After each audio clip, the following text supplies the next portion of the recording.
Welcome back to the Her Hoop Stats podcast.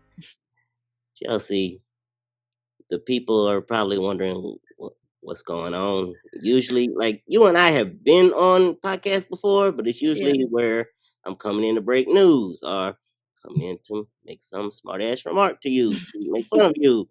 So I figured this episode is gonna go one of two ways. It's gonna go really well, or it's gonna be the last one Her Hoop Stats ever has. Cut it. In between. But what I thought we would do today on this Friday is talk about the tempo a little bit. And because I know you've been kind of boots on the ground and been a part of their training camp and checking it out and seeing things, I kind of wanted to get your perspective.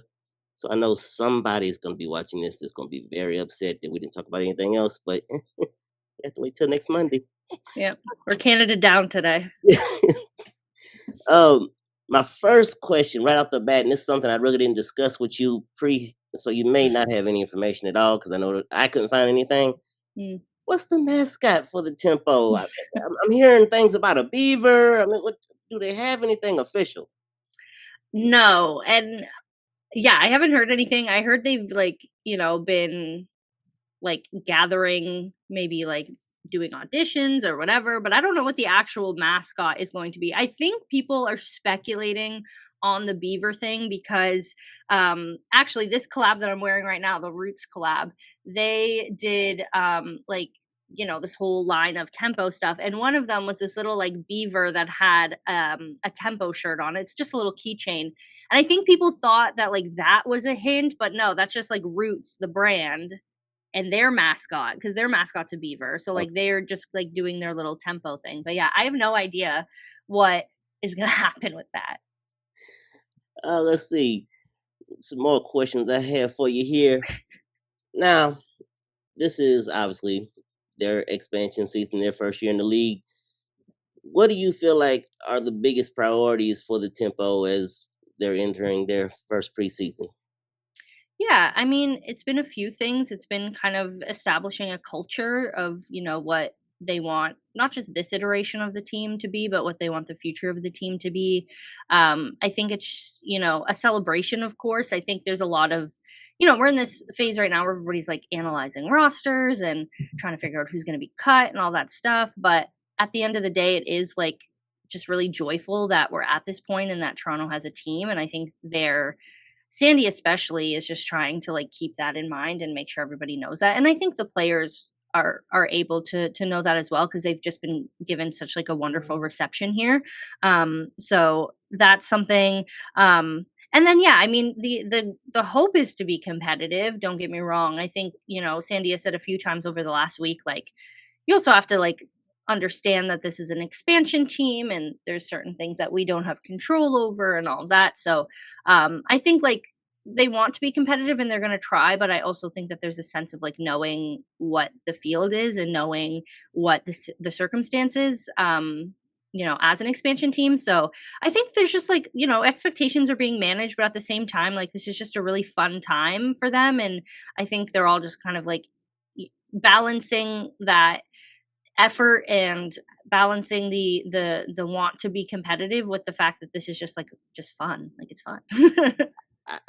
I don't know how much you saw of this, being in Canada, but all over the sports channels down here, it's amazing how they do this, but they find something to make fun of about the WNBA, and they have played over and over again that moment from the first preseason game where the two are trying to get it out of bounds and they wind up. Oh yeah. It's been on repeat down here, and that is the greatest depiction of a team being expansion, not knowing each other, just kind of step it all over on their own toes. Yeah.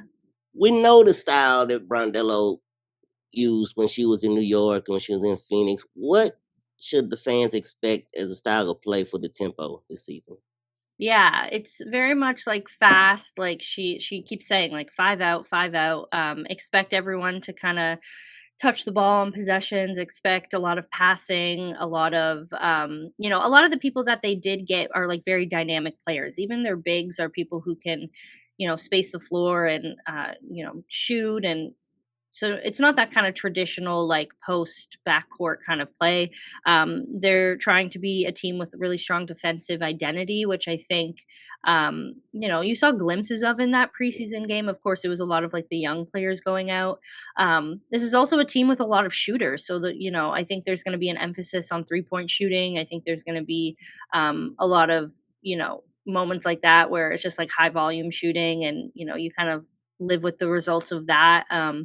But, from what I've been seeing of practice, it seems like things are just going to be fast and exciting and fun, which I think is great for a team that is trying to build a fan base and trying to kind of establish an identity for themselves. It's going to be like fun hoops. It's going to be fast. You're not going to be, just trying to like slog it out there. So yeah, I think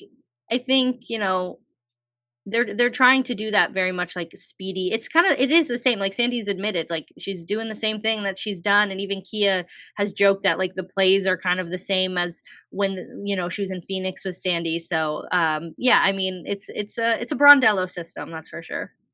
You just brought up one of the players I kind of hope that you mentioned, and being a Canadian, Kia Nurse. Hmm. Um, who are some other players that we should get excited about right off the bat? I know we have their next preseason game is actually tonight. The time this Yeah. tape is Friday morning. They play in Minnesota tonight. And then their first official game is opening night on May 8th. Who are some players that we can be looking forward to? Oh man, there's a lot. I mean, it's been fun to see them in practice and see their chemistry building. Um, I mean, Kia for one, has had a really great camp. Sandy's been vocal about that a few times about how, her training camp has been really good. And I think like with Kia too, like she's also said this a few times throughout camp of like, she's really excited to balance her off court life with her on court life. She just feels like when things are going well off the court, things are going to just go well on the court. And for someone who has kind of been bouncing from team to team the past few years, has never been able to just like have a stable season at home. She doesn't have to like pack up her whole life and like go somewhere else and like be apart from people in a different country. I think that might show as well. So I'm excited to see like her get out there and be able to contribute, whatever her role might be. um yeah, I think Aaliyah Nye has really impressed me off the bat. Incredible shooter, and you can see that in practice as well. So she's someone that I'm definitely keeping an eye on. Lexi Held has been great. I mean, she got there a little bit late, but she had a great showing on Wednesday. Laura Giscadi is someone that if she ends up making the team is really exciting, and the team loves her. Like apparently she's just like really funny, but like also really shy. So she's someone that if ends up making the final roster, or, ends up getting a development spot or something like that, um, is going to be fun to watch. And yeah, Julie Alamon just got here a few days ago, and the French media here has been absolutely eating her up. Like every time I go into practice, there's another French outlet there just like waiting to talk to Julie. And so she's definitely, having one bilingual player on the team, I think, the media is kind of eating that up, of course. And that will be fun to see. But she hasn't been able to get out there yet, but she's definitely fully involved in practice, and they expect her to play a big role. So yeah, those are the ones that kind of have stood out. Apparently, I mean, Niar Sabli got a mild concussion the other day, but other than that, seems to be pretty healthy. So that's one to keep an eye on as well. And I mean, Kiki kind of had a little bit of a rough start. I mean, she's a rookie. She just won a national championship. It's going to be a little bit of a transition, but seeing her in practice just like go up against anyone and everyone, and just be really tough and, do what she does, I'm excited to see how that starts to develop as well as the season goes. You kind of mentioned a couple there that I think kind of fit this next question, but when you talk about Aaliyah Nye and Mhm. Lexi Held, are there any players that may have been flying kind of under the radar in their WNBA career to this point that could see maybe a breakout season with the tempo? Yeah, I mean, you could say that for anyone, like anyone from Marina Mabrey, who is definitely like the leader of this team and like is being poised to do that. She has the potential to really like stake her claim as like a top player in this league because she's being given this role where she's essentially being given the green light. And so we'll see how that ends up working out. And, she, I think based on like her comments and stuff, she is like taking it really seriously and she's really excited. And she, her and Slim have great chemistry. I don't think people realize that like they literally grew up together and they've known each other their whole lives. They're really excited to be doing this together. So there's that. So like, yeah, that's like a different perspective, as opposed to someone say like Aaliyah Nye or like even Niar Sabli or Temi Fagbenle who are going, are shifting into a new role, but like for the first time, and they're going to be given like bigger roles and bigger minutes for the first time. Whereas Marina kind of had a little bit more of a leadership role last year, but like on Connecticut where the situation was different and all of that, but yeah, I think there's definitely a few players when you think about the bench. I mean, it's hard to think about exactly who might be there, just given that we don't really know what the roster is going to look like. I'm excited for Maria Conde to get here. I think, she hasn't gotten here from overseas yet, but like they're very excited about her. So like seeing her blend in, I mean, she's going to be technically a rookie, but she's like 29. So going to be one of those players that comes from Europe and based on everything I've heard, like might be on track to have like a Leonie Phoebish kind of track, summer, rookie season, whatever you want to call it. She is apparently one of the best players in Europe that hasn't made the move over to the WNBA yet. So like I'm excited to see her, although we haven't like seen her in practice or anything yet. But yeah, I think that's the whole vibe of this roster, which I think was similar to Golden State last year, is like, let's get people who haven't been able to prove who they are yet and haven't been able to haven't really had the role yet to be able to get out there and just like play. So maybe we see like a Veronica Burton kind of situation with one of these players where they're given finally the time and the space on the court to be able to show off what they do. And I think that's just kind of like the goal of what the Tempo are trying to build right now. This next question is a two-parter. Let's see. First of all, it's year one for the Tempo. What would you say if you had to say it in one word? What would their year one identity be? And then tell me why. Like on-court identity? Sure. Okay. Because I know like take it.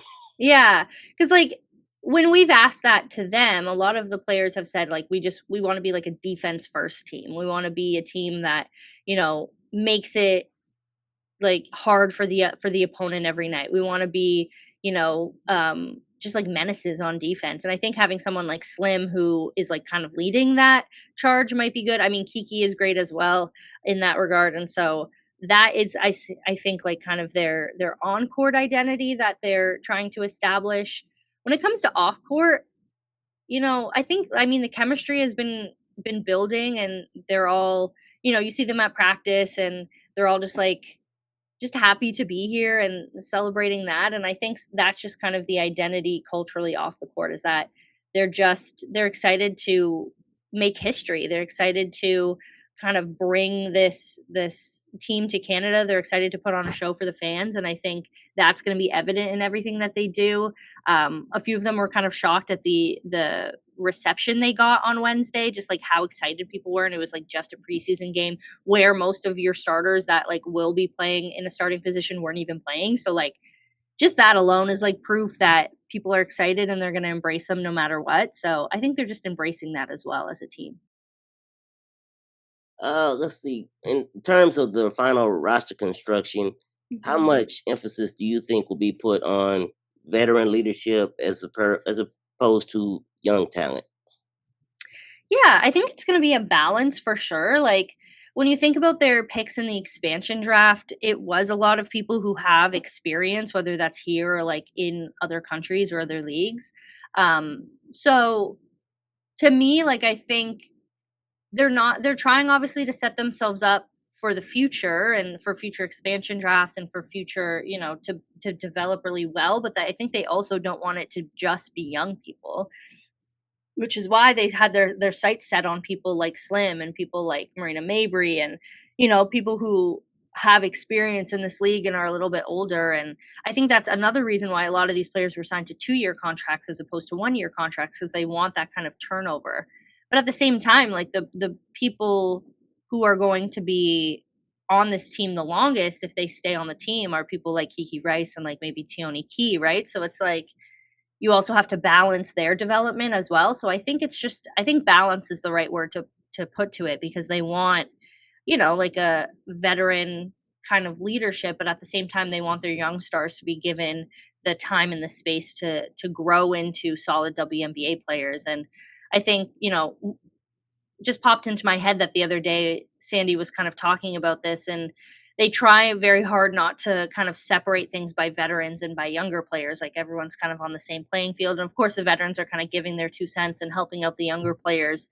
But at the same time, like when you see them on the court and when you see them kind of in their shooting groups or their, stuff like that, there's a lot of mixture between ages and trying to like spread stuff out evenly like that. So yeah, I think they're trying to find that balance. I can't wait because this next question is kind of hypothetical, and I can't wait to see how fast you bring up Juju Watkins in the answer.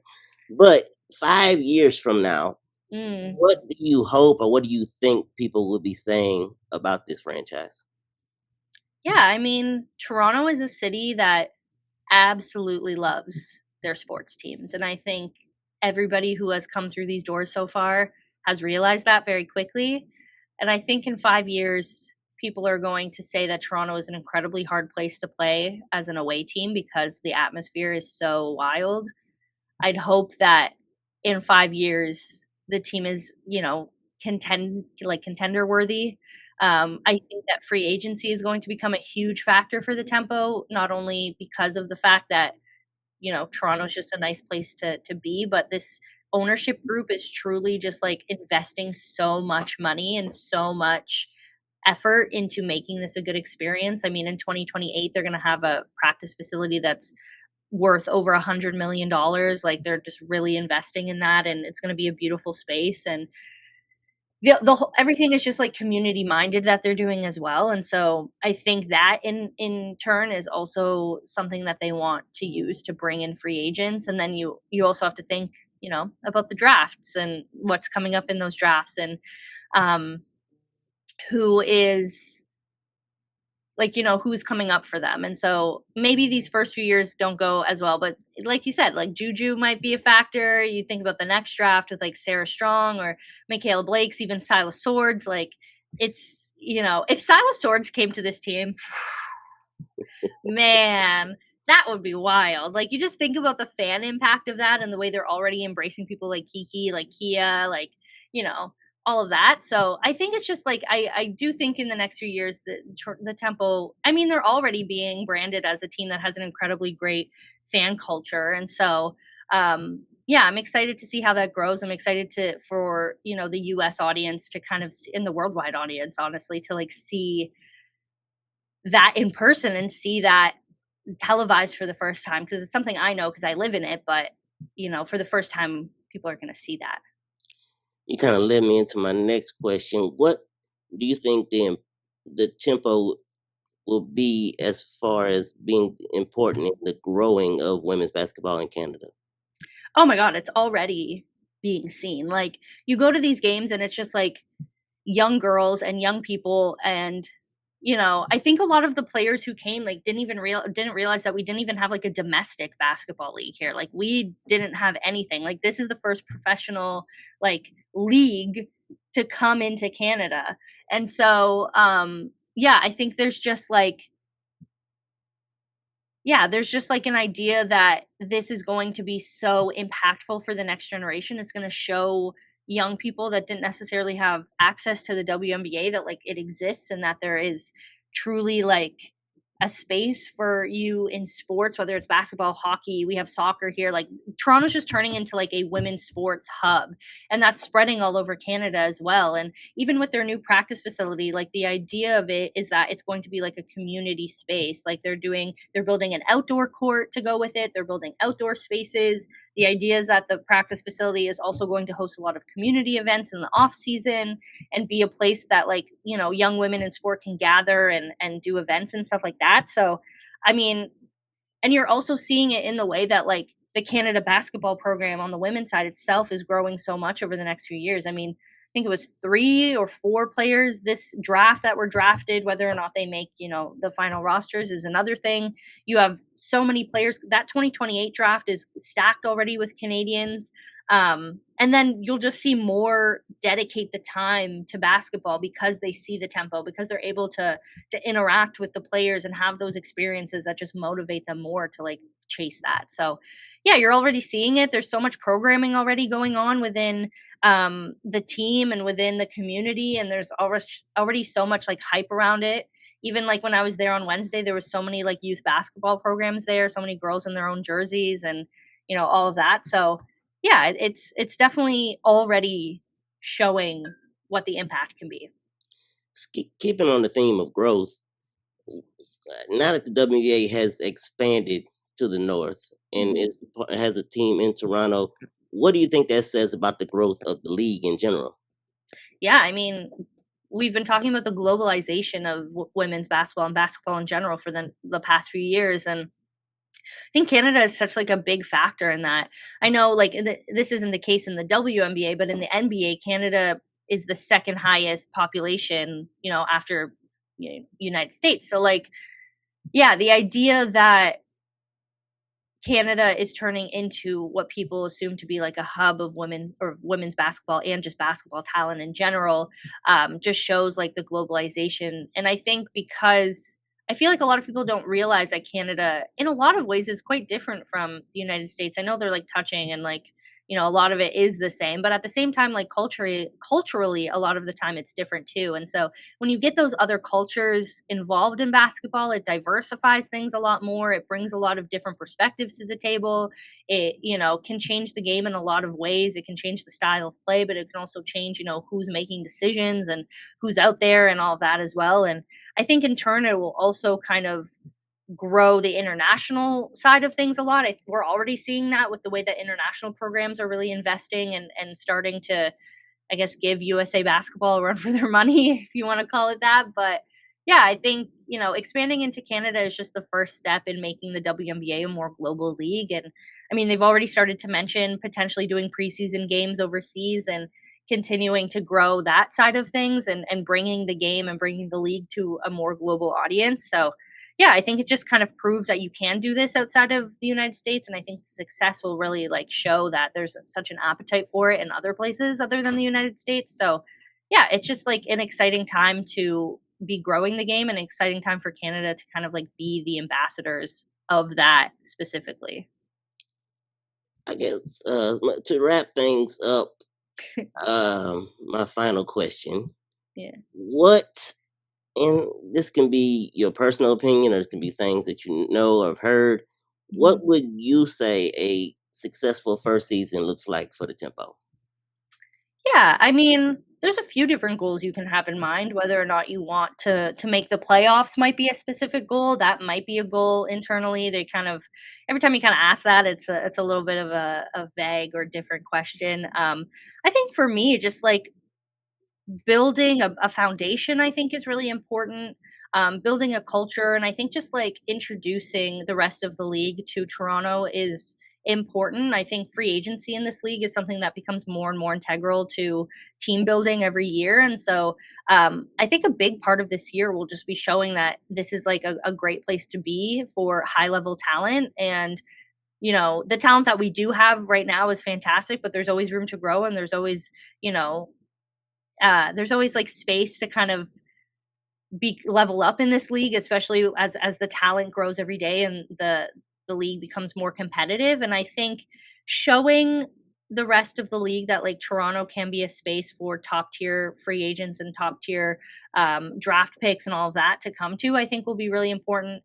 In terms for on court goals, I mean, yeah, just like establishing a system and establishing a culture on the court. A lot of these players are going to be here next year as well. So just kind of like doing, making sure that you're building something that you can grow upon next year, but at the same time, just like giving the fans a good show as well. Cause I think a lot of this year is going to be just like a celebration of the fact that this is finally happening. And as much as, we'll see how many wins and losses end up happening, but regardless, it's going to be good basketball and a good show. And I think that whatever happens this year is growth, obviously, because there is no precedent. But yeah, just like kind of envisioning what the future could look like for this team. Well, I know you have a busy night ahead of you with the Raptors Yeah. making their run in the playoffs and the Tempo playing in Minnesota tonight. Mhm. So I'm gonna let you get out of here. But before I do, I have a quick little promo that our boss Aaron would like me to read, and it involves me a little bit. But Okay. tomorrow, on Saturday, May 2nd, we'll make 1 week until this year's 24 hours of nothing but net with Debbie Mhm. Antonelli. Debbie is best known as a Hall of Fame women's basketball analyst and an advocate for Special Olympics, drawing inspiration from her middle son, Frankie, a Special Olympic athlete who has Down syndrome. Debbie, in 2019, created a 24-hour free throw shooting marathon to help raise money for Special Olympics. This year is the eighth annual 24 hours of nothing but net, and it will tip off on Mother's Day weekend, May 9th and 10th. Debbie will make 100 free throws every hour for 24 hours. That's not shoot, that's make 100 free throws. Mhm. Over the past 7 years, Team Antonelli has raised over 1.4 million, 1.2 since I joined the team 5 years ago. But who's saying all for Special Olympics? Debbie's amazing 7 year free throw average is 93%. For anyone who would love to donate, you can do so at 24hoursnbn.com. 24hoursnbn.com. All proceeds go directly to Special Olympics to help their athletes continue to have a place to train, compete, organize, and socialize. See, I know I would get to speak a little bit in there other than just ask questions. There we go. Chelsea, this was a lot of fun. I'm sure we'll do this again soon. Mhm. And yeah, but thank you for being with me today. Of course. And for everyone out there, please follow along with Chelsea at Chelsea Leite on all your social media platforms. And if you want to, you can follow my retweets or whatever Chelsea says at BMac1435 on social media. And her hoop stats at her hoop stats everywhere you get social media. Mhm. Yeah, we're all there, and we will hopefully be back next week in case this didn't just ruin the podcast forever. But love you all and mean it. Have a great Friday. Have a great weekend.